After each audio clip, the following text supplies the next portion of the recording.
infinite regeneration versus an endless rain of slashes. Hakari versus Sukuna has been one of these fights that many have speculated on happening because of this specific reason. As we know, Hakari's ability to heal surpasses everybody in the series, even including Gojo and Sukuna, as stated by Ume herself. And when it comes to Sukuna's domain, it's kind of been insinuated that if he gets this domain off, it's game over for everybody who's currently fighting him. This has led many people to wonder if this even applies to Hakari. If Hakari was currently present in the Sukuna raid, would he be able to survive Sukuna's domain in the event that he finally regained his reverse curse technique and unleashed it on our heroes? In this video, that's exactly what I'm going to be investigating. We'll be tackling 3 different parts of this argument, equation, whatever. And with that being said, let's get into it. But before we get into that, I want to thank the sponsor of this video, World of Warships. World of Warships is a free-to-play, naval warfare themed game that's available on PC. It's a completely massive game with almost endless content and variety. It goes from gameplay using some of history's most iconic war vessels, all the way to insane collaborations such as Godzilla vs. Kong and Transformers. And even then, that's only the beginning. In battle, there are over 40 beautiful maps with updated stunning graphics and dynamic weather patterns, which actually play an active role in gameplay and change how you engage your opponents, making the game feel as if you're experiencing the real deal. Lastly, if the content wasn't somehow appealing already, there are multiple ship classes to choose from. You can use history's most iconic battleships, destroyers, aircraft carriers, and more. No matter your playstyle, within World of Warships, you'll always be able to find one that suits you perfectly and allows you to have an amazing time with the game. World of Warships is also very accommodating, allowing a great experience alongside friends, or if you feel like playing solo, you can do that as well. If you're someone who likes to play with friends, now I'll let you guys know that this game is also available on console now, and crossplay is available between the consoles. Download World of Warships by hitting that link in the description, and while registering for the game, use the promo code BRAVO to obtain a starter pack of 500 doubloons, 1.5 million credits, and 7 days of premium account time, and even a free ship after completing 10 battles. I want to say thank you to World of Warships for sponsoring me, and make sure you guys hit that link in the description down below and try this game out. Thank you. So first, let's examine the severity of Malevolent Shrine when it comes to not just Hakari, but the entire cast. Sukuna has the ability to expand his domain without closing the barrier and making it a completely separate space. He brings his barrier into the real world. This removes the possibility from anybody just destroying it from the outside or anything like that. This technique will just remain activated until it finishes, or Sukuna himself is damaged enough for it to be disengaged. Within this technique, there's cleave and dismantle. Dismantle is just Sukuna's normal slashes that he can shoot at a range or whatever, and cleave takes the power dismantle and just brings it up to a level that's required to destroy the opponent's defense, such as how Sukuna was able to just fly through Ryu when they had their little scuffle. And of course, under normal circumstances, cleave does require physical contact, but within the domain, it doesn't. And lastly, the effective range of this domain is 200 meters, so whoever gets stuck in it is not making it out without, putting up a fight in terms of regeneration, defenses, or against Sukuna directly. And we see how strong this domain is against the strongest sorcerer of the modern era, Gojo Satoru. And as Gojo and Sukuna have their first domain clash of their massive 15 chapter fight, Sukuna wins the clash and gains the right to activate his domain over Gojo. We see that it slices and carves up Gojo to absolutely no end. But as we saw from this fight, this was not a win condition over a full powered Gojo, as he was able to constantly activate the new shadow style, simple domain, and then heal while using simple domain at the same time. Gojo was able to kind of navigate his way out of this, outlast Sukuna's domain, and get back into the fight. There is one more factor I want to consider about Gojo's clash with Sukuna's Malevolent Shrine. However, I think that I'm going to say that after I go over Hakari. As to me, it does play a massive role into what conclusion I come to and what conclusion that you guys will come to at the end of this video. And as we move on from the independent variable, we move on to Hakari Kenji, the dependent variable. As we know, he has an insane amount of regeneration. Hakari Kenji is able to regenerate from almost any wound given to him near instantly. As again, Ume made it quite clear that it surpasses everybody in the series, even the strongest. And Hakari himself seems to be quite aware of this as he incorporates it into his Terminator-like fighting style. Hakari seems to be quite used to taking damage and continuing the fight despite having an arm blown off or a leg chopped off. He cannot be stopped no matter what pain is sent his way.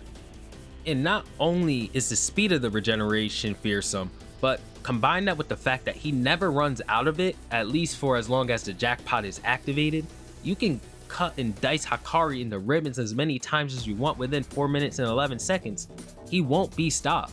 Hakari is the only character in the series who has access to this level of regeneration, and it makes it quite an amazing matchup against Sukuna's domain expansion, as Sukuna would rain endless individual slashes on the Hakari, and Hakari would just be able to instantly heal them, right? Well, there's one thing that I never see people consider when it comes to this equation, experiment, matchup, whatever you want to call it, and it's their respective outputs. As we know, yes, Hakari may be able to regenerate much faster than Gojo can within really any circumstance. The problem is that Gojo can take attacks from Sukuna and really anybody else in the series much easier. He was able to completely parry Jogo's domain short hit with relative ease due to the massive difference in their strength. So when it comes to playing defense, I do believe that the curse energy output of Hakari does matter when it comes to surviving domain expansions.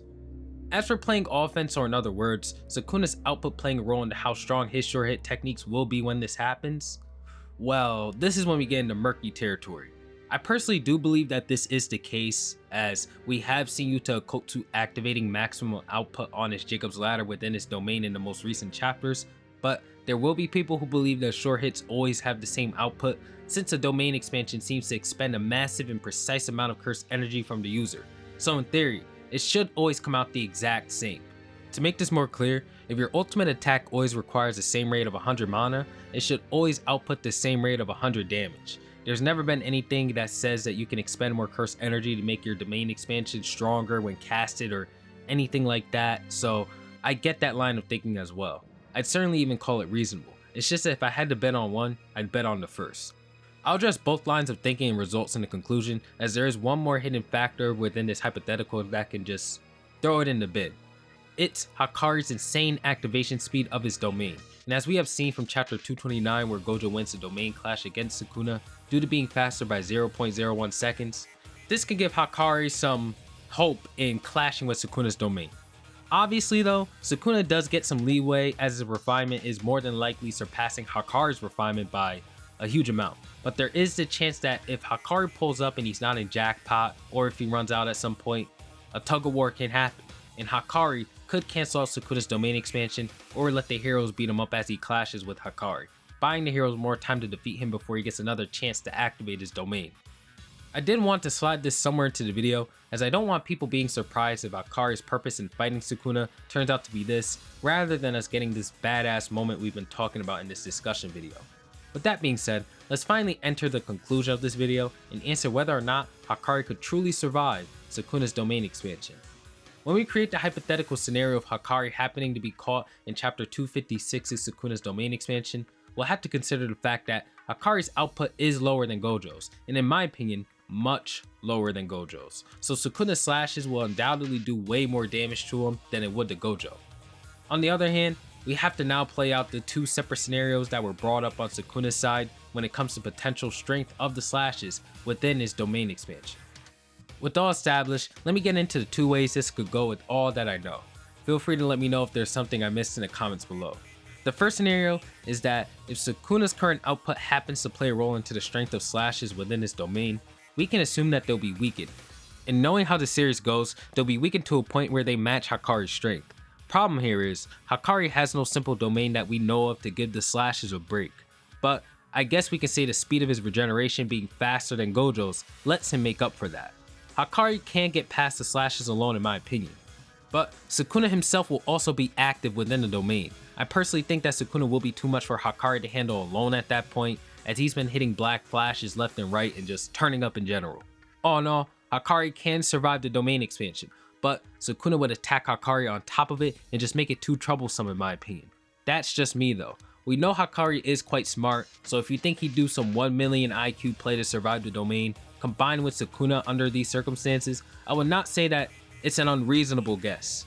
Second scenario, This is if Sukuna's output will always remain the same within the domain no matter what condition he's in. Which would make sense as to why the heroes think it's basically an instant game over if he does use his domain.